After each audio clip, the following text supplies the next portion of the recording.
Hi friends, welcome back to Kavitha Samayal. இன்னும் நீங்க நம்ம சேனலை subscribe பண்ணலையா? subscribe பண்ணிக்கோங்க.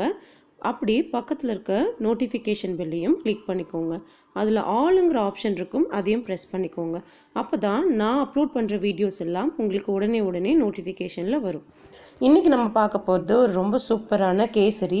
எல்லாருக்கும் கேசரி ரொம்ப பிடிக்கும், ரொம்ப ஈஸியான ரெசிபியும் கூட. ஆனால் சின்ன சொதப்பல்னால நமக்கு கேசரி நல்லா வராமல் போயிடும். இன்றைக்கி நான் சொல்ல போகிற டிப்ஸ்லாம் நீங்கள் ஃபாலோ பண்ணுங்கள். பிகினர்ஸ்க்கு பேச்சுலர்ஸ்க்கெல்லாம் இது ரொம்ப யூஸ்ஃபுல்லாக இருக்கும். ரவை 1/2 கப் எடுத்திருக்கேன். 1/2 கப் ரவைக்கு 1 கப் சர்க்கரை எடுத்திருக்கேன். 1/4 கப் நெய், ஒரு 10 முந்திரி பருப்பு, ஒரு பிஞ்ச் கலர் சேர்த்திருக்கேன். கலர் உங்கள் ஆப்ஷன் தான், நீங்கள் வேணும்னா சேர்த்திக்கோங்க. 1 டேபிள் ஸ்பூன் நெய் சேர்த்திட்டு முந்திரி பருப்பு அதில் சேர்த்திக்கோங்க. அது நல்லா செவக்க வறுத்து எடுத்துருங்க.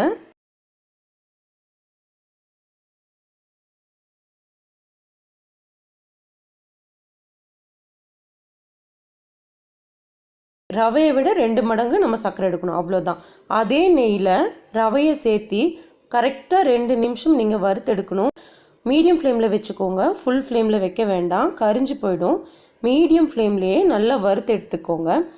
இந்த ஸ்டேஜில் பக்கத்தில் தண்ணி வச்சு அதை நல்லா கொதிக்க வச்சுக்கோங்க. நம்ம சுடு தண்ணி தான் ஆட் பண்ண போகிறோம். நம்ம 1/2 கப் ரவை சேர்த்தோம் இல்லைங்களா, அந்த 1/2 கப்பில் 3 தடவை நம்ம 3 மடங்கு தண்ணி சேர்த்த போகிறோம். 1 கப் ரவைக்கு 3 கப் தண்ணி சேர்த்த போகிறோம். நான் சூடான தண்ணி தான் சேர்த்திருக்கேன், பக்கத்தில் கொதிக்க வச்சுருந்த தண்ணி தான் நான் சேர்த்திருக்கேன். இந்த மாதிரி பண்ணும்போது கேசரி நல்லா சாஃப்டாக இருக்கும்.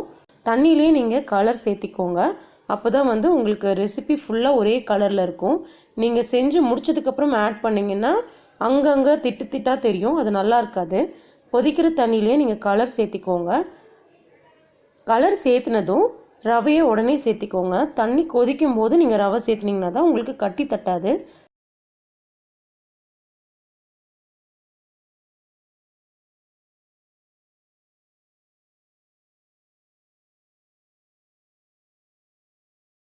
எல்லாமே நம்ம மீடியம் ஃப்ளேமில் வச்சு தான் நம்ம குக் பண்ணுறோம்.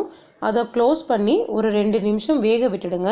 2 நிமிஷம் வெந்ததுக்கப்புறம் இப்படி இருக்கும், நல்ல பொலன்னு வெந்திருக்கணுங்க.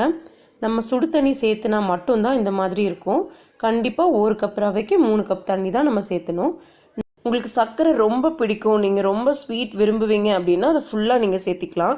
எனக்கு அவ்வளோ ஸ்வீட் தேவையில்லை, அதனால் ஒரு 1/4 கப் நான் தனியாக எடுத்து வச்சுட்டேன். நான் இப்போ 1/2 கப் ரவைக்கு 3/4 கப்பு தான் நான் சர்க்கரை சேர்த்திருக்கேன். இது ஒரு மீடியம் ஸ்வீட்டாக இருக்கும். உங்களுக்கு நல்ல இனிப்பு வேணும்னா ஃபுல்லாகவும் சேர்த்திக்கலாம். நீங்கள் இந்த மாதிரி நல்லா வெந்து அந்த சர்க்கரை கொஞ்சம் கரைஞ்சி இலகுவாகும். பயப்பட வேண்டாம், அப்படியே நீங்கள் கிண்டிகிட்டே இருந்தீங்கனாலே அது தன்னால் கெட்டி ஆகிடும். கெட்டி ஆனதுக்கு அப்புறம் நீங்கள் நெய்யும் அந்த முந்திரி பருப்பும் சேர்த்து கலந்து விட்டுக்கோங்க. அவ்வளோதாங்க, கேசரி ரொம்ப சிம்பிள். 5 நிமிஷத்துக்குள்ளார உங்களுக்கு ரெடி ஆயிடும்.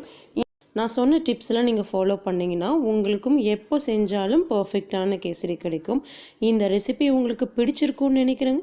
பிடிச்சிருந்ததுன்னா மறக்காமல் கவிதா சமையலுக்கு சப்ஸ்கிரைப் பண்ணுங்கள். தேங்க்யூ.